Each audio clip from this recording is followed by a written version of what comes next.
Hello everyone, welcome to this video, welcome to LLB वाला। तो guys, इस particular video में हम लोग एक बहुत ही इलेक्ट्रीफाइंग पर्सनैलिटी के बारे में बात करने वाले हैं, जो कि है लॉरेंस बिश्नोई। आप जानते हो, नेशनल लेवल पे as well as international level पे इन कनाडा ये बहुत ज्यादा फेमस हो रखे हैं। इनफैक्ट जो कनाडा की गवर्नमेंट है उसने अभी रिसेंट में एलिगेशन लगाया इंडिया के ऊपर कि जो इंडियन गवर्नमेंट के जो एजेंट्स हैं, मतलब एम्बेसडर, ये सब हाई कमिश्नर जो होते हैं, वो बिश्नोई गैंग की मदद से कनाडा में आतंकवाद फैला रहे हैं। इतना बड़ा बड़ा एलिगेशन लग गया। आप इंडिया कनाडा का रिलेशन आप जानते हो कितना खराब हो रखा है, उसके ऊपर बहुत ज्यादा न्यूज आ रही है। उसके ऊपर फोकस नहीं करेंगे इस वीडियो में। मेन फोकस हमारा इस वीडियो में होने वाला है लॉरेंस बिश्नोई, जो कि 2014 से अभी 2024 चल रहा है, मतलब पिछले 10 सालों से ये जेल में है। बट स्टिल इसका जो नाम है ना, ये बहुत ज्यादा बढ़ रहा है पिछले कुछ समय से। इनफैक्ट मार्च 2023 में एनआईए ने, जो कि इन्वेस्टिगेटिव एजेंसी है, जो कि नेशनल सिक्योरिटी एक्ट में जो और यूएपीए जैसे जो स्ट्रिंजेंट लॉज है उसमें इन्वेस्टिगेशन करती है। इस एजेंसी का कहना है कि भले लॉरेंस बिश्नोई 10 साल से जेल में है, बट इनका जो नेटवर्क है ये पिछले 10 सालों में सिर्फ बढ़ता ही गया है। इनफैक्ट एनआईए का ये कहना है कि इनके अराउंड 700 के अराउंड इनके ऑपरेटिव्स हैं, जो कि इस गैंग का हिस्सा है, जगह जगह जाके क्राइम करते हैं, और उनमें से 300 तो सिर्फ पंजाब से निकल के आए हुए। आप जानते हो लॉरेंस बिश्नोई पिछले कुछ सालों में काफी सारे अटैक करवा चुके हैं। सलमान खान, आप जानते हो, उनके पीछे हाथ धो के पड़े हुए हैं। क्यों पड़े हुए हैं? 1998 में ब्लैक बक को मार दिया, जो कि बिश्नोई कम्युनिटी में बहुत ज्यादा पूजनीय है, उसकी बहुत ज्यादा पूजा की जाए। तो ब्लैक बक को सलमान खान ने मार दिया, ऐसा एलिगेशन लगाया गया। तब से 1998 से लेके आज तक मल्टीपल थ्रेट्स सलमान खान को दिए गए हैं, अटैक करवाए गए हैं। इनफैक्ट सलमान खान से जो जुड़ा हुआ है उसको भी जान का खतरा होने लगा है। तो समझ सकते हो आप कितना ज्यादा ऑब्सेशन है लॉरेंस बिश्नोई को अगेंस्ट सलमान खान। इतना ज्यादा ऑब्सेशन है कि जो अभी रिसेंट में जो बहुत बड़े नेता थे, एनसीपी एमएलए बाबा सिद्दीकी, जिन्होंने सलमान खान शाहरुख खान का जो आपस में लड़ाई था उसको भी खत्म करवाया था, जिससे ये लोग काफी ज्यादा क्लोज हो गए थे, काफी ज्यादा दोस्ती हो गई थी। तो बाबा सिद्दीकी को मरवा दिया और मारने के बाद तुरंत रिस्पॉन्सिबिलिटी ली कि हाँ, लॉरेंस बिश्नोई ने ये करवाया है, और अगर कोई ऐसा व्यक्ति और निकला जो कि सलमान खान की मदद करता है किसी भी एंगल से, तो उसके साथ भी यही हाल होगा। इनफैक्ट अब तो जो लॉरेंस बिश्नोई, ये तो सलमान खान से रिलेटेड मतलब वायलेंस करवाते थे, और थोड़ा बहुत जो गैंग लेवल पे जो वायलेंस चलता था वही करवाते थे, लेकिन अब इन्होंने अभी पिछले कुछ दिनों में अपनी हिट लिस्ट को थोड़ा बढ़ा दिया है। इनफैक्ट अब ये ऐसे लोगों के ऊपर भी हमला करवाने वाले हैं जो कि इंडियन मतलब हिंदू गॉड्स की बेइज्जती करते हैं, उनकी इंसल्ट करते हैं। Like for example Munawar Faruqui, उनकी स्टैंड अप कॉमेडी आपने देखा होगा, राम सीता को उन्होंने बोला था, तो उस हिसाब से उनका भी अटैक करवाया गया था, बट इंटेलिजेंस एजेंसी ने उनको प्रोटेक्ट कर लिया। इनफैक्ट सिद्धू मूसेवाला आपने नाम सुना होगा, बहुत ही बड़ा नाम था म्यूजिक इंडस्ट्री में। मैं बहुत बड़ा पर्सनली उनका फैन हूँ, अभी भी मैं उनके गाने सुनता हूँ। तो उनका भी मर्डर लॉरेंस बिश्नोई ने करवाया था। तो यहाँ आप देख सकते हो बहुत ही हाई प्रोफाइल क्राइम करवा रहे हैं लॉरेंस बिश्नोई। लेकिन यहाँ पे सबसे बड़ा क्वेश्चन मार्क निकल के आ रहा है कि भाई, तुम तो 10 साल से जेल में बैठे हो। 2014 में तुम पकड़े गए थे, जब तुम राजस्थान में एक मंदिर विजिट करने जा रहे थे, तब रास्ते में पुलिस ने आपको उठा लिया था। तब से आप जेल में हो 10 साल से। तो आपका नेटवर्क आखिर इतना ग्रो कैसे कर रहा है? आप इतना ऑपरेट कैसे कर ले रहे हो? आपके गैंग में कौन कौन से वो कोर मेंबर्स हैं जो कि जेल से बाहर रहकर इंडिया में या फिर कनाडा में बैठ के पूरे मतलब ये जो गैंग इसको ऑपरेट कर रहे हैं, और ये जो मिशंस हैं, मर्डर्स हैं, उनको एग्जीक्यूट कर रहे हैं। तो बेसिकली इस वीडियो में हम लोग जानेंगे लॉरेंस बिश्नोई के बारे में कुछ इंटरेस्टिंग फैक्ट्स, जो कि मैंने अभी इंडियन एक्सप्रेस के एक आर्टिकल में पढ़ा है। बहुत ही बढ़िया गाइस वो आर्टिकल आया है, जिसने मुझे मजबूर कर दिया ये वीडियो बनाऊं, आपको भी बहुत ही रोचक फैक्ट्स मैं आपको बताऊं। तो इसलिए ये वीडियो को कहीं भी स्किप मत करिएगा, बहुत ही इंटरेस्टिंग ये वीडियो होने वाली है।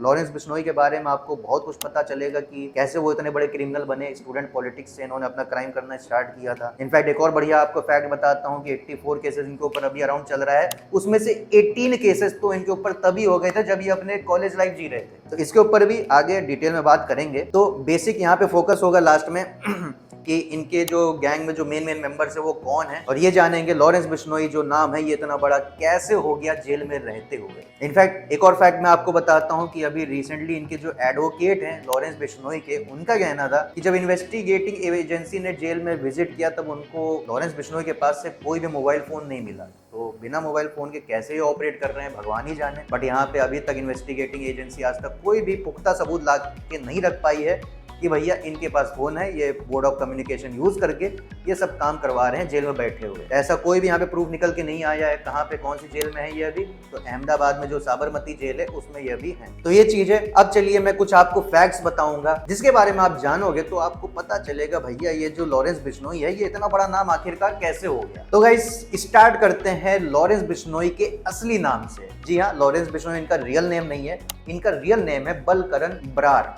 अब आप सोचोगे लॉरेंस बिश्नोई बने कैसे। तो गाइस जब ये छोटे थे, जब ये स्कूल जाते थे, तब उस दौरान इनको ये जो लॉरेंस नाम था ये बहुत ज्यादा पसंद था। इनफैक्ट ये जो नाम है ये इनकी पैटर्नल आंट ने इनको सजेस्ट किया था, ये इनको बहुत ज्यादा अच्छा लग गया। और क्योंकि बिश्नोई कम्युनिटी को ये तो बिलोंग करते ही थे तो बाद में चल के हो गया ये लॉरेंस बिश्नोई। और गाइस कोई भी चीज, कोई भी फैक्ट जो भी मैं आपको बता रहा हूँ वो मतलब कुछ भी अपने मन से मैं नहीं बोल रहा हूँ। हर चीज ये जो इंडियन एक्सप्रेस का जो आर्टिकल है या फिर अदर सोर्सेज से मैंने पढ़े हुए हैं वो सब आपको स्क्रीन पे दिखेंगे।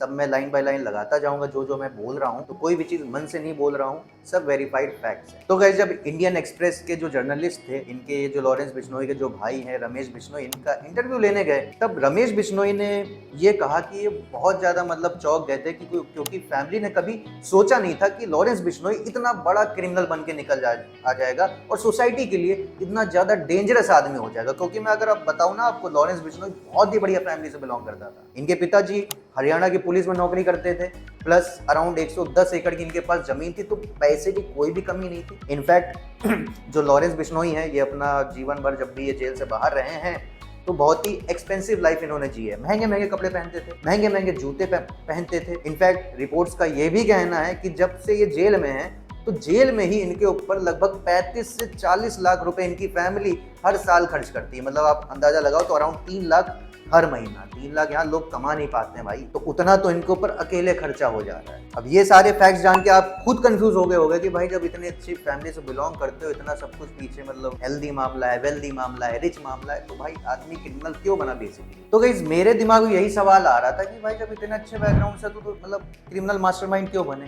क्रिमिनल मतलब क्यों बने। तो जब मैंने और इसके बारे में पढ़ा तब मुझे समझ में आया कि यहाँ पे बेसिकली जितना मुझे समझ में आ रहा है यहाँ पे संगत का असर है जो इन्होंने मतलब इसको बिगाड़ा है। अब बेसिकली ये अरेस्ट होने से पहले ये पंजाब यूनिवर्सिटी में लॉ की डिग्री कर रहे थे और लॉ की डिग्री के दौरान ये वहां पे स्टूडेंट पॉलिटिक्स में बहुत ज्यादा पार्टिसिपेट करने लगे थे। अब ट्रेडिशनल यूनिवर्सिटी है पंजाब यूनिवर्सिटी, आप जानते ही हो, तो जहाँ ट्रेडिशनल यूनिवर्सिटी होती है वहां पे उस समय के दौरान 2008-10 का जो मतलब समय था, आज से 15-20 साल पहले, तब उस समय स्टूडेंट पॉलिटिक्स बहुत ज्यादा खतरनाक हुआ करती थी। वहां पे लड़ाइयाँ बहुत होती थी, पैसे बहुत ज्यादा खर्च होते थे। तो जो स्टूडेंट पॉलिटिक्स हुआ करती थी बहुत ही मतलब दमदार चीज हुआ करती थी, तो इनको भी उसमें मजा आने लगा तो ये उसमें पार्टिसिपेट करने लगे। बहुत ज्यादा लड़ाई झगड़ा किया। 2008 में ये पहली बार जेल गए थे क्योंकि जो इनके जो राइवल स्टूडेंट्स थे जो कि वो भी कैंपेनिंग कर रहे थे तो उनके ऊपर इन्होंने फायरिंग कर दी थी, तो इसकी वजह से ये जेल में चले गए थे। और मैंने आपको वीडियो की स्टार्टिंग में बताया था एक फैक्ट की 84 केसेस अभी तक इनके ऊपर चल रहे हैं, जिसमें से 18 केसेस तो सिर्फ इनके स्टूडेंट लाइफ के दौरान ही इनके ऊपर चल गए। और इस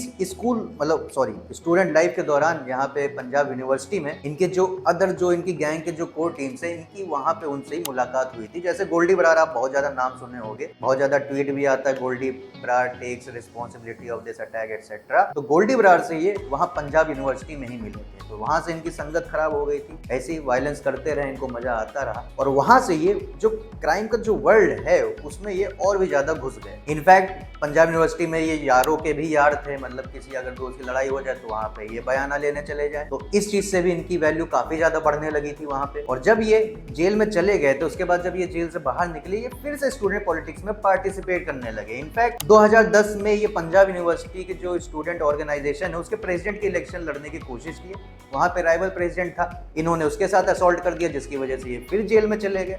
फिर ये 1 साल बाद जेल से निकल के आते हैं 2011 में, लेकिन फाइनली ये स्टूडेंट बॉडी के वहां पे प्रेसिडेंट बन जाते हैं। फिर साल आता है 2012, जब इनकी एलएलबी की डिग्री कंप्लीट हो जाती है, डिग्री इनके हाथ में आ जाती है, तब वहां पे थोड़ा लगता है कि हाँ चलो अब यहाँ पे सिलसिला खत्म हो जाएगा। लेकिन नहीं, ये पास आउट होने के बाद भी स्टूडेंट इलेक्शंस में वहां पे पार्टिसिपेट करते हैं। चलो ये यूनिवर्सिटी में नहीं है, लेकिन जो यूनिवर्सिटी में उसका सपोर्ट कर दिया कि हाँ ये हमारा नॉमिनेशन है, हम इसको भेज रहे हैं, इसको हम सपोर्ट कर रहे हैं। तो जो अपोजिट में जो राइवल था उसका इन्होंने मर्डर कर दिया जाके, और ये जो मर्डर किया था ये 2013 में किया था। फिर इनके पीछे फिर मैनहंट चालू हो गया इनको पकड़ने के लिए। फिर 2014 में ये एक बार राजस्थान में एक मंदिर को विजिट करने जा रहे थे दर्शन करने के लिए, तब पुलिस ने इन्हें 2014 में रास्ते में ही पकड़ लिया और तब से ये जेल में है आज तक। लेकिन इनके जेल जेल में जाने के बाद ये किस्सा रुकता नहीं है। ये तो भले चलो जेल में थे, बट इनके जो अदर जो फ्रेंड्स थे जो कि इनकी कोर टीम का पार्ट थे, जैसे गोल्डी बरार, वो इनकी गैंग को चलाने लगे बाहर से। आप इसलिए इनको सबको इंडिया में आप नहीं पाओगे, ये सब बैठ के कनाडा से ही ऑपरेट करते हैं। सेफ हेवन है उनके लिए ये। चाहे आप खालिस्तान की मूवमेंट देख लो, वो भी वहीं से चलती है ज्यादातर। और ये जो लॉरेंस बिश्नोई की जो गैंग है, वो भी मतलब इनके जो कोर मेंबर्स है वो भी वहाँ कनाडा से ही ऑपरेट करते हैं। इनफैक्ट एक और इनका गैंग मेंबर था संपत नेहरा, जिसको 2018 में शायद पुलिस ने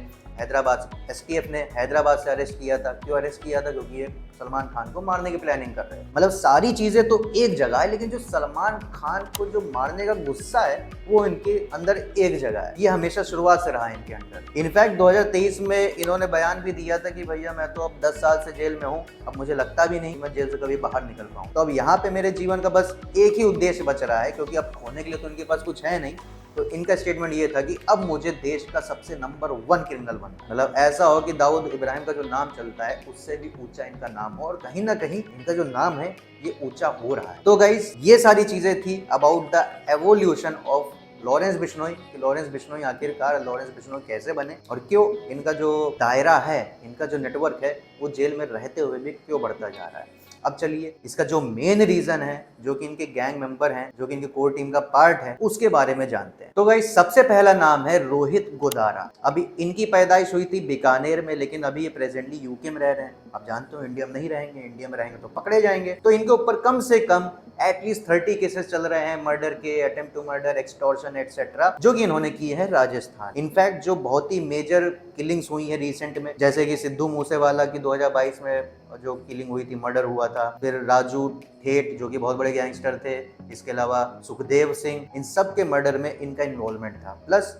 अभी जो रिसेंट बहुत ज्यादा इंसिडेंट्स हुए हैं कि सलमान खान के घर के बाहर जो गोली चली थी पिछले साल नवंबर में, इसके अलावा कनाडा में एपी धिल्लन बहुत बड़े सिंगर हैं भैया, उनके घर के बाहर भी गोली चली थी। इसके अलावा मुनावर फारूकी को भी टारगेट बनाया गया था, उनके ऊपर भी अटैक करवाया जा रहा था। इन सारी चीजों में इनका नाम था। तो बहुत ही बढ़िया, ये मतलब बड़े हिस्से हैं लॉरेंस बिश्नोई गैंग के। अब इसके बाद जो सबसे बड़ा नाम है गोल्डी बरार, जिनका असली नाम है सतविंदरजीत सिंह। तो गोल्डी बरार आप नाम जानते हो, बहुत ही ज्यादा आप सुने होंगे, बहुत ही बड़े ये हिस्से हैं इस गैंग के। मतलब इनको अगर हटा दो तो लॉरेंस बिश्नोई गैंग बहुत ही ज्यादा कमजोर पड़ जाएगी। तो बेसिकली इनका बर्थ हुआ था पंजाब में, बट स्टिल ये अभी इंडिया में नहीं रह रहे हैं, यूके में रह रहे हैं, ऐसा मतलब रिपोर्ट्स का कहना है, ये कंफर्म नहीं है। तो गैंग के जो मेजर काम्स होते हैं कि किसको कौन सा काम देना है, या बंदूक का जुगाड़ कहाँ से करना है, खर्चा पानी कहाँ से आएगा, लॉजिस्टिक्स कैसे पहुंचेंगे, कैसे चीजों को हैंडल करना है, ये सारी चीजें जो कि मेन पार्ट है मतलब कोई भी क्रिमिनल एक्टिविटी को कैरी ऑन करने के लिए, ये सारा काम गोल्डी बरार देखते हैं। अब भाई इतना बड़ा काम करोगे तो डेफिनेटली आप टेररिस्ट कहलाओगे। तो यहाँ पे मिनिस्ट्री ऑफ होम अफेयर्स ने इनको टेररिस्ट का भी दर्जा दे दिया है। इनके ऊपर भी नारकोटिक्स और जो यूएपीए जो टेररिज्म वाला लॉ है उसके अंदर काफी सारे केसेस चल रहे हैं। काफी ज्यादा इन्होंने मर्डर करवाए हैं, अटेम्प्ट टू मर्डर करवाए हैं, एक्सटॉर्शन करवाया है। प्लस भैया जो सिद्धू मूसेवाला का जो किलिंग हुआ था ना, उसकी रिस्पॉन्सिबिलिटी डायरेक्टली गोल्डी बरार ने लिया था। इनफैक्ट ये इतने खतरनाक आदमी है कि जो कनाडा की जो मोस्ट वांटेड लिस्ट है उसमें भी इनका नाम है। इसके बाद जो नेक्स्ट बड़ा नाम है वो है संपत नेहरा। संपत नेहरा मैंने आपको बताया कि लॉरेंस बिश्नोई ना अपने गैंग के जो मेंबर्स हैं उनको तभी ढूंढ लिया था जब वो अपने मतलब स्टूडेंट लाइफ जी रहा था पंजाब यूनिवर्सिटी में। तो ये दोनों भी वहीं पे मिले थे। बिश्नोई से पहली बार पंजाब यूनिवर्सिटी में मिला था। ये एक बहुत बड़ा शार्प शूटर है, और जबकि जो इनके पिताजी रहे हैं वो रिटायर्ड असिस्टेंट सब इंस्पेक्टर रहे हैं, तब भी आप सोचो इतना बड़ा क्रिमिनल निकल गया। इनके ऊपर एटलीस्ट 65 केसेस चल रहे हैं। 2018 से ये जेल में, मैंने आपको बताया सलमान खान को मारने की प्लानिंग कर रहे थे तो उसमें ये पकड़े गए, और सिद्धू मूसेवाला को मरवाने में भी इनका बहुत बड़ा हाथ था। इसके बाद हशीम बाबा है, ये यूपी के रहने वाले हैं लेकिन दिल्ली में बड़े हुए हैं। इनके ऊपर भी काफी सारे केसेस चल रहे हैं, और 2016 में जो करकरदुमा कोर्ट में जो बहुत बड़ा वो जो अटैक हुआ था उसमें इन्हीं का हाथ। बाकी इनके अलावा जो और भी मेन पॉइंटर्स है वो मैंने स्क्रीन पे लगा दिए हैं, आप पॉज करके उसको पढ़ सकते हो। इसके बाद जो नाम है विक्रमजीत सिंह, ये भी बहुत ज्यादा इंपॉर्टेंट नाम है। इनके ऊपर भी कम से कम 11 केसेस चल रहे हैं, और अभी ये राजस्थान की जेल में है। जेल में जाने से पहले ये यूएई में भाग गए थे, वहां से ऑपरेट करते थे। तो बिश्नोई गैंग का जो मिडिल ईस्ट का जो ऑपरेशन हुआ करता था उसको ये हैंडल करते थे। हालांकि ये पकड़े जाते हैं, इनको डिपोर्ट करके यूएई से इंडिया भेजा जाता है। इंडिया आने के बाद ये तब से जेल में है। और सिद्धू मूसेवाला का जो मर्डर हुआ था उसमें भी इनका हाथ था। तो गाइस ये कोर मेंबर्स हैं लॉरेंस बिश्नोई गैंग के। आई होप आपको ये वीडियो इन्फॉर्मेटिव लगी होगी। हाँ, मैं जानता हूँ आप चैनल पे आए हो एलएलबी वाला पे, यहाँ पे ज्यादातर लीगल वीडियोस मिलती है, लॉ के ऊपर वीडियोस मिलती है, बट मैंने सोचा कि यार देश में बहुत कुछ चल रहा है जिनके ऊपर बात करना बहुत जरूरी है। तो मैं सोचा ये इनिशिएटिव भी अब चालू करते हैं, जो करंट जो गर्मा गर्म टॉपिक्स चल रहे हैं, बहुत इंपॉर्टेंट है, बहुत ज्यादा न्यूज में है, उनके ऊपर भी हम लोग इस चैनल के ऊपर बात करेंगे। और लॉ की जो वीडियोस आती थी वो तो आती रहेंगी। तो गाइस, इस वीडियो में हम लोगों ने जाना कि ये जो लॉरेंस बिश्नोई है ये इतना बड़ा गैंगस्टर कैसे बना, काफी सारे ऐसे फैक्ट्स जाने हैं जो मोस्ट प्रोबेबली आपको नहीं मालूम रहे होंगे लॉरेंस बिश्नोई के बारे में। अब इसके बाद जो मैं वीडियो बनाऊंगा वो बेसिकली इस चीज पे बनाऊंगा कि ये जो ब्लैक बक है ये बिश्नोई कम्युनिटी के लिए इतना ज्यादा इंपॉर्टेंट क्यों है, कि भैया 1998 का मैटर है, सलमान खान चाहे तो भैया पैसा दे के सब मैटर रफा दफा कर दे, लेकिन तब भी मैटर ये शांत नहीं हो रहा है, क्यों इतना ये एक्सटेंड हो रहा है, ऐसा क्या था उस ब्लैक बक में, या ऐसा ये जो ब्लैक बक है क्या इंपॉर्टेंस होल्ड कर रहा है बिश्नोई कम्युनिटी के लिए, ये सब चीजें अगली वीडियो में हम लोग जाने। तो अभी के लिए इतना ही। आई होप आपको ये वीडियो पसंद आई होगी। वीडियो अगर पसंद आई तो वीडियो को लाइक कर दीजिएगा। कुछ आपका सुझाव हो या अगर आपको कुछ कहना हो तो आप नीचे कमेंट सेक्शन में कह सकते हो। बाकी ऐसी और भी वीडियोस के लिए आप सब्सक्राइब कर लीजिए एलएलबी वालों को। बाकी स्टे सेफ, जय हिंद।